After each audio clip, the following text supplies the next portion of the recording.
So dear students, today we are going to start a chapter of partnership, which is dissolution of partnership firms. So this is the last chapter of partnership. अब तक हमने जितने भी partnership के accounts पढ़े हैं उसमें से dissolution is the last one. हमने पूरा पार्टनरशिप पढ़ा. हमने देखा कि पार्टनरशिप फर्म अपने बुक्स ऑफ अकाउंट्स किस तरीके से प्रिपेयर करती हैं. हमने सबसे पहले देखा कि पार्टनरशिप, सबसे पहले हमने क्लास 11th में जो पढ़ा था वो हमने पढ़े थे सोल प्रोप्राइटरशिप के अकाउंट्स किस तरीके से बनते हैं, जिसमें हमने डिस्कस किया कि जो फाइनेंशियल स्टेटमेंट्स होती हैं वो क्या करती हैं, 3 तरह की अकाउंट्स उसमें हम बनाते हैं: trading account, profit and loss account and balance sheet. लेकिन पार्टनरशिप के अकाउंट्स में थोड़ा चेंज था, क्योंकि यहाँ से जो प्रॉफिट एंड लॉस आ रहा है सोल प्रोप्राइटरशिप में वो एक सिंगल पर्सन के पास जाएगा, लेकिन पार्टनरशिप के केस में वही प्रॉफिट या फिर लॉस पार्टनर्स के बीच में डिवाइड हो जाएगा. जितने भी हमारे पार्टनर्स होते हैं, that may be 2, that may be 3, that may be 4, that may be कितने भी हो सकते हैं, राइट. तो उनके बीच में वो पार्टनर्स का प्रॉफिट डिवाइड होता है, और वो जो प्रॉफिट डिवाइड होता है उस डिस्ट्रीब्यूशन के लिए या पार्टनर्स को हमने कितना पैसा देना है उस डिस्ट्रीब्यूशन के लिए हमने एक अकाउंट बनाना सीखा, जिसे हमने बोला profit and loss appropriation account. जैसे जैसे हम पार्टनरशिप के अकाउंट्स पढ़ते गए हमने देखा कि सिर्फ प्रॉफिट या लॉस ही पार्टनर्स में डिवाइड नहीं होता, और बहुत सारी डिस्ट्रीब्यूशंस होती हैं जो हमने टाइम टू टाइम सीखी, जैसे कि गुडविल का ट्रीटमेंट होता है, वर्कमैन कंपनसेशन रिजर्व का ट्रीटमेंट होता है, कैपिटल अकाउंट्स एडजस्ट करने होते हैं, और लास्ट में प्रिपेयर करनी होती है हमें एक पार्टनरशिप फर्म की बैलेंस शीट. बट अब तक का केस क्या था कि आपकी या तो प्रॉफिट शेयरिंग रेशियो में चेंजेस हो रहे थे तो हमने अकाउंट्स प्रिपेयर किए. मतलब अब तक हमने जो भी पार्टनरशिप के अकाउंट्स प्रिपेयर किए हैं वो पार्टनरशिप फर्म के और उससे रिलेटेड रिकॉन्स्टिट्यूशन के. रिकॉन्स्टिट्यूशन होता है आपका जब पार्टनर्स की प्रॉफिट शेयरिंग रेशियो चेंज होती है, तब फर्म अपने अकाउंट्स को रिकॉन्स्टिट्यूट करती है, यानी कि एक फर्म दोबारा से बनती है. जब कोई नया पार्टनर बिजनेस में आता है तो एक फर्म अपने अकाउंट्स को दोबारा से बनाती है, जिसे हमने बोला एडमिशन ऑफ अ पार्टनर.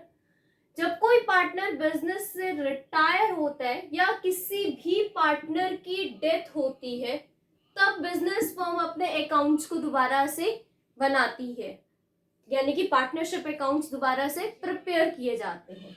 तो ये केसेस हमने अब तक के डिस्कस किए, बट जो आज केस हम डिस्कस करने वाले हैं डिसोल्यूशन का, ये केस सबसे अलग है. बिकॉज अब तक हमने बात की है फर्म को बनाने की, अब हम बात कर रहे हैं फर्म को बिगाड़ने की, एक तरीके से खत्म करने की, तोड़ने की. पार्टनरशिप फर्म को बनाना इज वेरी डिफिकल्ट, तोड़ना इज वेरी इजी. ठीक है, जैसे रिलेशनशिप मेंटेन करना, उसको बनाना अपने आप में एक टास्क होता है और तोड़ना बहुत इजी होता है. In the same manner partnership accounts भी कुछ ऐसे ही होते हैं. पार्टनरशिप अकाउंट्स में भी जब आप फर्म को रिकॉन्स्टिट्यूट करते हो तो आपको बहुत सारी चीजों को कंसिडर करना पड़ता है. आपने खुद देखा कि जब हमने रिकॉन्स्टिट्यूशन के चाहे एडमिशन किया हो चाहे रिटायरमेंट किया हो, हमने एसेट्स और लायबिलिटीज की वैल्यू को कैलकुलेट किया, हमने गुडविल की एडजस्टमेंट्स की, हमने कैपिटल अकाउंट्स एडजस्ट किए, हमने बैलेंस शीट एडजस्ट की, हमने investment fluctuation reserve, workman compensation fund, सबको बहुत सारी चीजों को एडजस्ट करके तब हम जाकर एक कंक्लूजन पर पहुंचते थे. But dissolution is very easy. Like we have to, what do you mean by dissolution? Dissolution का मतलब होता है जब आप एक फर्म को, एक बिजनेस फर्म को डिसॉल्व कर रहे हो, खत्म कर रहे हो. तो खत्म करना तो बहुत इजी है कि आपको अब आगे बिजनेस कंटिन्यू करना ही नहीं है. तो वहां पर आप क्या करते हो डिसोल्यूशन में? सबसे पहली बात, यहाँ पर रिकॉन्स्टिट्यूशन में अब तक क्या था कि हर चीजें अलग अलग थी. आपने हर तरह का अकाउंट बनाया, हर तरह के अकाउंट में बहुत सारी एडजस्टमेंट आती थी. तो जैसा आप फर्स्ट क्वेश्चन करते थे वैसा लास्ट क्वेश्चन नहीं होता था. फर्स्ट क्वेश्चन आप स्टार्ट करते थे गेनिंग रेशियो, सेक्रीफाइसिंग रेशियो, इनसे रिलेटेड, और उसके बाद आप फिर गुडविल कैलकुलेट करना सीखते थे, हिडन गुडविल आपने कैलकुलेट करनी सीखी, कैपिटल अकाउंट्स बनाए. तो हर चीज, हर एक टॉपिक में एक नया टॉपिक आता जाता था, और लास्ट में जाकर आपके चैप्टर में कंक्लूजन, एक फुल फ्लेज क्वेश्चन हम करते थे. बट डिसोल्यूशन में जैसा आप पहला क्वेश्चन करोगे वैसा ही आपका लास्ट क्वेश्चन है, कुछ भी चेंज नहीं है, सिर्फ एक चीज आपको सीखनी है, बाकी आपने सब कुछ सीखा हुआ है जहां पर आपने ये सब पार्टनरशिप अकाउंट्स बनाए हैं। तो सबसे पहले मैं आपको बताना चाहूंगी कि डिसोल्यूशन ऑफ पार्टनरशिप फर्म क्या होता है। इसमें दो तरह की इंपॉर्टेंट बातें आती हैं, ध्यान में रखना, बहुत बड़ा डिफरेंस है जिसको एज सच कोई डिफरेंस कई बार बच्चे बहुत गलती कर जाते हैं। एक पॉइंट आता है डिसोल्यूशन ऑफ पार्टनरशिप, एक आता है डिसोल्यूशन ऑफ पार्टनरशिप फर्म। यानी कि एक तो हम लोग डिसोल्यूशन की बात कर रहे हैं पार्टनरशिप की, एक हम बात कर रहे हैं डिसोल्यूशन ऑफ पार्टनरशिप फर्म कि या तो पार्टनरशिप खत्म हो रही है या पार्टनरशिप फर्म खत्म हो रही है, दोनों में बहुत बड़ा डिफरेंस है। पार्टनरशिप का खत्म होना कि ए, बी और सी तीन पार्टनर्स हैं, तीनों पार्टनर्स की आपस में पार्टनरशिप खत्म हो रही है। मान लो ए कहते हैं कि मैं तो इस बिजनेस को कंटिन्यू करूंगा, बी और सी कहते हैं कि हम तो इस बिजनेस को कंटिन्यू नहीं करेंगे, तो यहाँ पर पार्टनरशिप खत्म हो रही है, फर्म और बिजनेस कंटिन्यू रह रहा है। या मान लो ये दोनों पार्टनर्स कहते हैं कि हम तो कंटिन्यू करेंगे, ये कहते हैं कि मुझे कंटिन्यू नहीं करना, पार्टनर्स तो अभी भी हैं और पार्टनर्स जुड़ सकते हैं, कोई जा रहा है कोई आ रहा है, किसी के जाने या आने से हम अपने बिजनेस फर्म को तो बंद नहीं कर रहे हैं। यानी कि फर्म तो डिसॉल्व कहीं से कहीं तक नहीं हो रही है, डिसॉल्व क्या हो रही है, partnership. Dissolution of partnership firm के केस में फर्म ही बंद हो रही है, closure of firm, closure of books of accounts, वहां पर पार्टनर्स रहें चाहे ना रहें, जब हम बिजनेस ही बंद कर रहे हैं तो हमें पार्टनर्स के रहने या ना रहने से एज सच कोई इफेक्ट नहीं पड़ता। So this is a difference कि जब पार्टनरशिप खत्म होती है तो बिजनेस कंटिन्यू रहता है, पार्टनर्स आते जाते रहते हैं। जब पार्टनरशिप फर्म बंद होती है, जो हम जिसके अकाउंट्स हम इस चैप्टर में पढ़ेंगे, तब हम लोग बिजनेस ही खत्म कर रहे हैं, फिर पार्टनर्स रहें चाहे ना रहें। तो डिसोल्यूशन ऑफ पार्टनरशिप के केस में, पार्टनरशिप फर्म के केस में देखो क्या आता है, इसके अकाउंट्स हम किस तरीके से प्रिपेयर करते हैं, इसका अकाउंटिंग ट्रीटमेंट हम कैसे करते हैं। ये चैप्टर इसलिए इजी है क्योंकि इसमें आप बस एक क्वेश्चन समझ लोगे, आपका पूरा चैप्टर वैसा ही है, नो चेंज।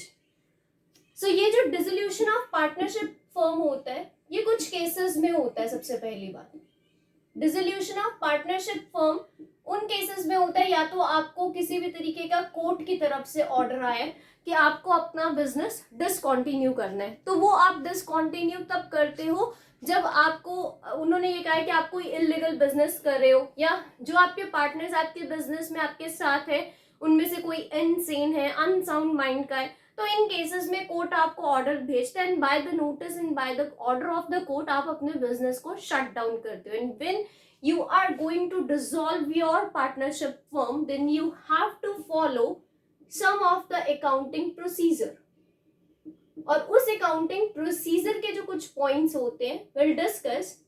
नंबर 1, सबसे पहले आपको जो एक अकाउंट बनाना होता है उस अकाउंट को हम नाम देते हैं रियलाइजेशन अकाउंट।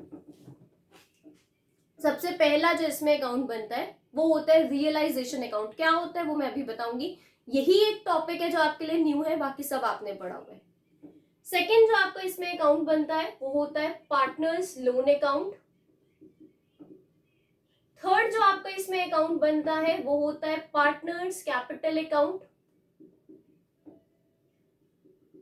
एंड फोर्थ, क्योंकि अब हम बिजनेस को खत्म कर रहे हैं तो अगर हम बैलेंस शीट बना रहे हैं दैट मीन्स हम अपनी फर्म को कंटिन्यू करना चाहते हैं, बट हमें फर्म को कंटिन्यू करना ही नहीं है, इसलिए हम वहां पर बैलेंस शीट भी नहीं बनाएंगे, उसकी जगह हम यहाँ पर बनाते हैं कैश या फिर bank account. So these are the 4 types of accounts which are prepared by the business or the firm when they are going to dissolve itself. Number 1 is the realization account. Number 2 is the partner's loan account. Number 3 is the partner's capital account. Number 4 is the cash or the bank account. तो start करते हैं realisation account से। तो सबसे पहले मैं आपको बताना चाहूंगी कि रियलाइजेशन अकाउंट होता क्या है।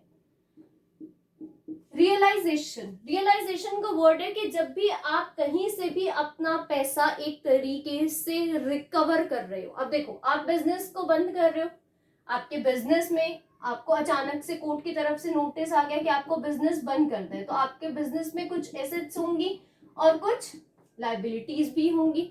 एसेट्स आपकी अपनी प्रॉपर्टीज जिनको आप इस तरीके से नहीं छोड़ सकते। ऐसा थोड़ी है कि आप अपना बिजनेस बंद कर रहे हो तो आप बहुत ज्यादा नुकसान में चले जाओगे और अपनी प्रॉपर्टीज को इसी तरीके से छोड़ जाओगे, अपने पैसे को ऐसे ही कहीं पर भी छोड़ जाओगे। और चलो पैसे को भी 1 मिनट के लिए मान लो छोड़ रहे हो। लाइबिलिटीज मतलब जो आपने किसी और का पैसा देना है, क्या आप किसी और का पैसा दिए बिना अपने बिजनेस को बंद कर सकते हो? लोग आपको पकड़ लेंगे, ठीक है। तो आपको क्या करना है, आपको अपने एसेट्स और लाइबिलिटीज को पहले सेटल करना है। सेटल करना मतलब एसेट्स को हम सेल करेंगे और लाइबिलिटीज यानी कि जितना भी पैसा जिसका भी हमने देना है उन सबको हम उस पैसे की पेमेंट करेंगे। ये दोनों चीजें सेटल करते हैं हम लोग जिस अकाउंट में, उसको हम बोलते हैं रियलाइजेशन अकाउंट। रियलाइजेशन को एक तरीके से मैं सेकंड नाम देती हूँ रिकवरी, कि यहाँ पर हम चीजें रिकवर करना शुरू कर देते हैं अपनी फर्म को बंद करने के प्रोसीजर में। तो सबसे पहला स्टेप है, क्योंकि प्रोसीजर में रियलाइजेशन अकाउंट बनाना होता है। तो रियलाइजेशन अकाउंट बनाते कैसे हैं, उसका फॉर्मेट क्या है, पहले मैं आपको फॉर्मेट बना देती हूँ, देन हम एक क्वेश्चन करेंगे जिसमें हम चारों ही अकाउंट्स डिटेल में पढ़ेंगे। तो रियलाइजेशन का फॉर्मेट, रियलाइजेशन अकाउंट आप ऊपर हेडिंग लिखोगे, उसके बाद जैसे हम अपने लेजर अकाउंट्स प्रिपेयर करते हैं वही 4 कॉलम्स आप बनाओगे। Particulars, amount, particulars, amount. तो ये 4 कॉलम्स हम इस तरीके से प्रिपेयर करेंगे, जिसमें particulars amount, particulars amount, and this is the debit side and this is the credit side. तो इस तरीके से हम अपने रियलाइजेशन के चारों कॉलम्स को प्रिपेयर करेंगे। और देखो, रियलाइजेशन अकाउंट मतलब अब हम धीरे धीरे पैसा रिकवर करना शुरू कर रहे हैं। तो जब हम पैसा रिकवर करना शुरू करेंगे तो सबसे पहले हम लोग क्या क्या चीजें उसमें पुट ऑन करेंगे। तो देखो, रियलाइजेशन में जो सबसे पहले चीजें आती है, मान लो आपको एक फर्म की यहाँ पर बैलेंस शीट दी हुई है, यानी कि ये रियलाइजेशन अकाउंट में बना रही हूँ 2020 में, और बैलेंस शीट है मेरे पास as at 2019। Liabilities, amount, assets, amount, right. Liabilities, amount, assets, amount. तो बैलेंस शीट में मुझे मान लो यहाँ पर कुछ क्रेडिटर्स दिए हुए हैं, कुछ बिल्स पेबल दिए हुए हैं, कुछ आउटस्टैंडिंग एक्सपेंसेस दिए हुए हैं, फिर 2 पार्टनर्स हैं मेरे, partner A and partner B, दोनों की यहाँ पर कैपिटल्स दी हुई हैं। इसी तरीके से एसेट्स में आ जाओ, land, building, plant, machinery, goodwill and cash. ये मेरी कुछ एसेट्स मुझे गिवन है। तो अब मुझे क्या बोला है कोर्ट ने कि आप अपने बिजनेस को शट डाउन कर दो। तो मान लो मुझे अपना बिजनेस इमीडिएटली शट डाउन करना पड़ रहा है, तो मेरे पास ये कुछ एसेट्स है मेरी, land, building, plant, machinery, goodwill, cash. तो क्या मैं इन चीजों को ऐसे ही छोड़ दूंगी और अपना बिजनेस बंद कर दूंगी? और इनका जिनका मुझे पैसा देना है, सपोज यहाँ पर बैंक लोन भी है कि क्रेडिटर्स का मुझे पैसा देना है, मुझे बिल्स पे करने हैं अपने, आउटस्टैंडिंग मेरे कुछ एक्सपेंसेस हैं पुराने जिनको मुझे पे आउट करना है, और बैंक का लोन मुझे रिकवर करना है, तो इन सब चीजों को भी मैं ऐसे ही नहीं छोड़ सकती।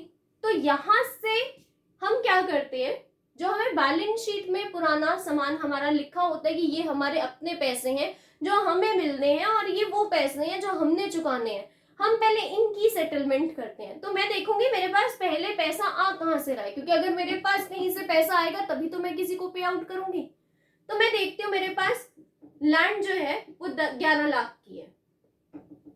अब आप बताओ, ये जो लैंड 11 लाख की है मेरे पास, इस लैंड को मुझे कहीं ना कहीं अगर मैं इसकी, अब बुक्स की वैल्यू 11 लाख है, अगर मान लो मैं इसको कहीं सेल करने जाती हूँ, तो लैंड एक ऐसी चीज है जिसके ऊपर डिप्रिसिएशन नहीं लगता, एक ऐसा अकेला एसेट है जिसके ऊपर डिप्रिसिएशन नहीं लगता। तो हो सकता है इसकी मार्केट वैल्यू, जब मैं मार्केट में इसको सेल करने जाऊं, तो हो सकता है इसकी वैल्यू ज्यादा आए, तो मेरे पास तो पैसा ज्यादा आएगा। तो क्या मैं इस 11 लाख की लैंड को ऐसे ही छोड़ दूं, मैं रिकवर ना करूं इसे? तो इसे रिकवर करने के लिए इन सारी की सारी एसेट्स को हम क्या करते हैं, अपने रिकवरी अकाउंट में डाल देते हैं। और डालने के लिए एसेट्स का हमेशा बैलेंस क्या होता है, जो हमने लेजर में डिस्कस किया हुआ है कि एसेट्स का balance always debit balance and liabilities का बैलेंस ऑलवेज क्रेडिट बैलेंस। तो अगर एसेट्स का बैलेंस हमेशा डेबिट बैलेंस होता है, तो यहां से मेरे पास जितनी भी एसेट्स हैं उन सबको मुझे रिकवरी अकाउंट में, यानी कि अपने रियलाइजेशन अकाउंट में क्या करना है, डेबिट। तो हम लिखेंगे टू ऑल एसेट्स, यानी कि जितनी भी मेरी एसेट्स हैं उन सब की सब एसेट्स को मैं यहां पर रिकवरी अकाउंट में डेबिट कर दूंगी। और उसके बाद इसमें कैश, देखो कैश को हमें कभी भी रिकवर करने की जरूरत नहीं है, कैश तो already is in our hand, ठीक है। इन सबका मुझे पैसे में इन सबको कन्वर्ट करना है, पैसा कहीं ना कहीं से लेना है। लैंड है तो उसको बेच के मुझे पैसा लेना है, बिल्डिंग है तो बेचकर पैसा लेना है, प्लांट है तो बेचना है, गुडविल है तो उसकी वैल्यू कैलकुलेट करके मुझे पैसे में उसको कन्वर्ट करके उसका पैसा लेना है। लेकिन कैश एक ऐसी चीज है जो which is in my hand, which is in my hand और which is in my bank account, तो उसको मुझे एज सच रिकवर करने की जरूरत नहीं है। तभी जब हम रियलाइजेशन अकाउंट यहाँ पर बनाते हैं तो उसमें हम लोग कैश को छोड़कर सारी की सारी एसेट्स को यहाँ पर लिखते हैं। तो एसेट्स हमारे पास आ गई। एसेट्स हमारे पास आने के बाद अब बारी आती है मेरी लायबिलिटीज। अब ये जो लायबिलिटीज है, ये पैसा मैंने रिकवरी अकाउंट में डाल दिया, रिकवरी अकाउंट से पैसा मेरे पास आ गया। अब मैं कहती हूँ मेरे पास तो बहुत सारा पैसा आ गया, क्या मैं वो सारा पैसा लेकर भाग जाऊं और अपनी लायबिलिटीज को पे ना करूं? तो भी मेरे लिए गलत है, तो भी मैं अगेंस्ट द लॉ जा रही हूँ, तो भी मुझे वही सब चार्जेस लगेंगे। अगर मैं इलीगल बिजनेस को कंटिन्यू रखती तो कोर्ट मेरे ऊपर लगाता। तो मुझे ऐसा नहीं करना, मुझे अपनी सारी की सारी एसेट्स से जो पैसा मिला है उससे मुझे सबसे पहला काम, अगर मान लो हमने किसी के घर में भी पैसे देने होते हैं तो हम सोचते हैं ठीक है हमारे पास यहाँ से पैसा आया, हम पहले अपने बाहर वाले लोगों को पैसा दें, बाद में हम अपने घर में उसे डिस्ट्रीब्यूट कर लेंगे। तो सबसे पहले मेरे पास जो मेरी फर्म के पास पैसा आया है उसे मैं अपने पार्टनर्स को देने से भी पहले अपनी आउटसाइड लायबिलिटीज को पूरा करूंगी कि जिन जिन का मुझे बिजनेस से बाहर पैसा देना है मैं उनको पैसा दूंगी, यानी कि मैं अपनी लायबिलिटीज को पे आउट करूंगी। और लायबिलिटीज का बैलेंस हमेशा क्या होता है, क्रेडिट बैलेंस। तो रिकवरी अकाउंट की क्रेडिट साइड पर आप क्या लिख दोगे, बाय ऑल लायबिलिटीज। जितनी भी लायबिलिटीज हैं उनको सबको हमने क्रेडिट साइड पर पुट कर दिया। उसके बाद कुछ हमारी ऐसी लायबिलिटीज होती है जिनके लिए हम लोग, या फिर कुछ एसेट्स होती है जिनके लिए हम लोग कुछ प्रोविजंस क्रिएट करके चलते हैं, जैसे कि provision for depreciation, provision for bad and doubtful debts, provision for taxation, even provision sometimes we prepare और we set provision for creditors as well. तो वो प्रोविजन भी एक तरीके से मेरी लायबिलिटी हो गए, तो उनको भी मैं लायबिलिटीज, उनका भी क्रेडिट बैलेंस हो गया, तो उनको भी आप क्रेडिट साइड पर सारे के सारे प्रोविजंस जो हैं वो पुट यहाँ पर कर दोगे। उसके बाद कई बार कुछ पार्टनर्स ऐसे होते हैं जो बोलते हैं कि ठीक है जितनी ये आपकी 4 लायबिलिटीज है, एक बैंक लोन है, हम बैंक लोन नहीं पे कर पाएंगे, बट क्रेडिटर्स का अमाउंट कम है, बीपी का अमाउंट कम है, या आउटस्टैंडिंग एक्सपेंसेस हमारे कम है। तो कुछ पार्टनर्स ऐसे होते हैं जो कहते हैं कि ठीक है इनमें से 2 एक्सपेंसेस फर्म पे कर दे और 2 मैं पे कर दूंगा फर्म के बिहाफ पर। तो जिन एक्सपेंसेस को पार्टनर रिकवर कर रहा है, पार्टनर पे आउट कर रहा है, उनको हम बोलेंगे कि ये लायबिलिटी जो है वो पार्टनर टेक ओवर कर रहा है। और कुछ ऐसी लायबिलिटीज है जिनको फर्म खुद पे करती है, तो उनके लिए मतलब ये होगा कि ये जो अमाउंट है ये फर्म पे कर रही है अपनी लायबिलिटीज को खत्म करने के लिए। तो जो पैसा फर्म पे कर रही है वो फर्म, या तो फर्म के पास कैश है या फर्म के बैंक अकाउंट में पैसा है, 2 ही जगह से फर्म पे कर सकती है। तो फर्म पे करेगी अपने बैंक अकाउंट में से, तो या तो टू बैंक अकाउंट या फिर टू कैश अकाउंट, जैसे भी फर्म के पास कैश है तो कैश पे कर देगी, बैंक बैलेंस है तो बैंक के थ्रू पे कर देगी। लेकिन ये पैसा किस चीज का है, you must have to mention it in the bracket. अगर आप नहीं मेंशन करोगे तो एग्जामिनर को क्या पता कि आपने यहाँ बैंक और कैश से कौन सी पेमेंट करी है, क्योंकि आप फर्म डिसॉल्व कर रहे हो, आपको पेमेंट्स ही पेमेंट्स करनी है, तो एग्जामिनर को नहीं पता आपने यहाँ पर कौन सी पेमेंट करी है। तो आप क्या लिखोगे, for discharging liabilities as simple as possible, ज्यादा चीजों को कॉम्प्लिकेट करने की जरूरत नहीं है। तो अपनी लाइबिलिटीज को फर्म अगर खुद से पे करती है, यानी कि फर्म के बिहाफ पर कोई पार्टनर पे नहीं करता, तो उसको हम लोग बैंक अकाउंट में या फिर कैश अकाउंट में पे कर देते हैं। अब इसी तरीके से कुछ ऐसी एसेट्स हैं जिनको हमने अब बिजनेस ही बंद करना है, तो इन एसेट्स को अपने पास रखने का भी कोई फायदा नहीं है। दैट मीन्स हम एसेट्स को क्या कर रहे हैं, सेल कर रहे हैं, या मैं पार्टनरशिप की लैंग्वेज में सेल को बोलूं कि हम इनको रियलाइज कर रहे हैं। रियलाइजेशन अकाउंट में जानी चाहिए, हम उनको सेल ही कर रहे हैं, हमने एक तरीके से ये अकाउंट बंद ही कर दिए हैं। तो आपने जब अकाउंट बंद कर दिया तो दोबारा से इन अकाउंट को ओपन करने का कोई फायदा नहीं है। तो आप किस में डाल दोगे, बाय, देखो लाइबिलिटीज पे ऑफ करी तो टू कैश और बैंक अकाउंट में हमने अमाउंट डाला, एसेट्स रियलाइज कर रहे हैं, सेल कर रहे हैं, तो बाय कैश और बैंक अकाउंट में आप डाल दोगे by assets realised. That's it. जितनी भी एसेट्स आप यहाँ पर मान लो, यहाँ पर आप बाय कैश और बैंक अकाउंट लिखकर जितनी भी एसेट्स है, आप land account, building account, plant, machinery, goodwill, जितनी भी एसेट्स आप सेल कर रहे हो उन सब का अमाउंट यहाँ पर आप आउटर कॉलम में टोटल करके बाहर लिख दोगे। वो जब क्वेश्चन करेंगे then I let you know. उसके बाद अब ये तो पैसे हैं जो हमने खुद से पे कर दिए और ये एसेट्स है जो हमने रियलाइज कर दी। कई बार कोई पार्टनर ये कहता है कि ये एसेट आप बेचो मत, लैंड आप बेचो मत, मैं ले लूंगा, मैं टेक ओवर कर लूंगा, तो वो एसेट पार्टनर टेक ओवर कर लेता है। या मैंने जैसे आपको बताया थोड़ी देर पहले कि कुछ ऐसी लायबिलिटीज होती हैं कि जैसे मान लो 4 लायबिलिटीज है, तो पार्टनर कहते हैं 2 आप पे कर दो, 2 हम पे कर देंगे, तो लायबिलिटी पार्टनर भी टेक ओवर कर रहा है और एसेट पार्टनर भी टेक ओवर कर रहा है। तो जब कोई पार्टनर लायबिलिटी टेक ओवर करता है या कोई भी पार्टनर कोई एसेट टेक ओवर करता है, तो वो किसके अकाउंट में जाएगी, लायबिलिटी पार्टनर टेक ओवर कर रहा है उसे मैं कैश और बैंक अकाउंट में तो नहीं डालूंगी, बिल्कुल भी नहीं डालूंगी, बाकी सारे अकाउंट्स हम क्लोज ही कर चुके हैं। तो जब कोई भी एसेट या लायबिलिटी पार्टनर टेक ओवर करता है तो वो भी तो पार्टनर के ही अकाउंट में जाएगी। और पार्टनर का कौन सा अकाउंट होता है, पार्टनर्स कैपिटल अकाउंट। तो हम क्या करेंगे, अगर कोई भी पार्टनर कोई लायबिलिटी टेक ओवर कर रहा है तो जहां पर हमने लायबिलिटीज को डिस्चार्ज किया है वहां पर हम डाल देंगे टू पार्टनर्स कैपिटल अकाउंट। अब एग्जामिनर को नहीं पता कि पार्टनर के कैपिटल अकाउंट में आपने क्या डाला है, तो आप यहां पर मेंशन करोगे liability taken over by the partner, again as simple as possible, right. ऐसे ही कोई भी पार्टनर आपकी एसेट लेकर जा रहा है, मान लो एक पार्टनर ए है, वो कहते हैं कि ठीक है एसेट तो आपकी बहुत 11 लाख की आपके पास लैंड है, आने वाले टाइम में मुझे तो बहुत पैसा मिलेगा, मैं तो नहीं बेचता इतनी जल्दी से, मुझे तो ये जब तक 50 लाख की ना हो जाए मैं तो तब तक नहीं बेचूंगा। तो वो फर्म से कहता है कि ठीक है मैं ये लैंड टेक ओवर करने के लिए तैयार हूँ, तो फर्म लैंड उस पार्टनर को ए को बेच देती है। जब ए के पास वो लैंड जा रही है तो ए के कौन से अकाउंट में जाएगी, कैपिटल अकाउंट में।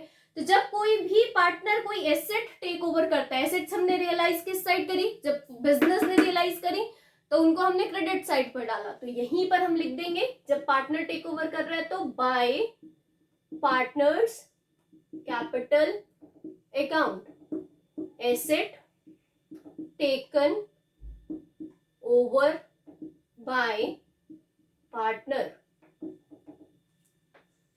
ठीक है। तो लायबिलिटी टेक ओवर करी तो आपने डेबिट साइड पर डाल दिया, एसेट टेक ओवर करी तो आपने क्रेडिट साइड पर डाल दिया।